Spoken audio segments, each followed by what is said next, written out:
Hello সবাই কেমন আছেন? আশা করি সবাই অনেক ভালো আছেন। আমরাও অনেক ভালো আছি। তো ফাইনালি আজকে আমরা চলে গেলাম কাল্লু মামার লুচি ঝালমুড়ি খেতে। সবার মুখে, মুখে শুনেছি ঝালমুড়িটা নাকি অনেক মজা। তো আমরাও একটু ট্রাই করতে গেলাম। তো কালু মামাকে আমরা অর্ডার দিয়ে ফেলেছি। তো কালু মামা এদিকে সবকিছু রেডি করতেছে মানে আচার দিয়ে খাবো আজকে। মানে এটা নাকি নতুন উঠাইছে দোকানে। তো যাই হোক আজকে আমরা ট্রাই করবো। আর এখানে ছেলেটা অনেকগুলাই করতেছে, কাটাকাটি করতেছে দেখলাম।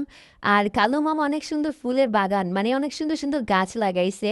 ফুলের তো দেখতে অনেক সুন্দর। আর জায়গাটা হচ্ছে গুদারাঘাটের পাশেই।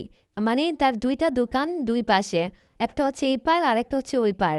তো যাই হোক সবাই যাইয়া মানে ট্রাই করে দেখবেন ভাইরাল ঝালমুড়ি, যেটা হচ্ছে সব জায়গায় ভাইরাল কালু মামা। তো যাই হোক আমরাও চলে গেলাম আর দেখতে এত সুন্দর ছিল মানে লোভনীয়, যে দেখবে তারই খেতে অনেক মন চাইবে। ঝালমুড়িটা অনেক মজার ছিল। আর এইদিকে তো খুশবু আপা মানে আমাদের রিভিউ দিতেছে ঝালমুড়ি খেয়ে। আর এখানে রাস্তার পাশে এত মানে গাড়ি জাম লেগে গেছিল। তো যাই হোক আমরা সবাই দেখতে পেতেছি আর এই যে কালু মামা ঝালমুড়ি নিয়ে রেডি হয়ে গেছে আমাদের দেওয়ার জন্য। তো দেখতে যেমন খেতে অনেক সুস্বাদু, সবাই যে খেয়ে আসবেন কালু মামা ঝালমুড়ি। আর এখানে যে খুশবু রিভিউ দিতেছে মানে বলতেছে এত সুন্দর অনেক মজা।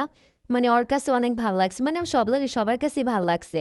তো আপনারা সবাই যাবেন, খেয়ে ট্রাই করবেন কেমন, আর সবাই কমেন্ট করে জানাবেন যে জানুয়ারিটা কেমন। তো আমাদের কাছে তো অনেক ভালো লাগছে। তো যাই হোক কালু মামা তো পুরো ভাইরাল, তো আমরাও ভাইরাল জায়গায় খেয়ে ভাইরাল হয়ে গেলাম। লোকেশনটা হচ্ছে বক্তবলি ফেরিঘাট। সবাই একবার যে টেস্ট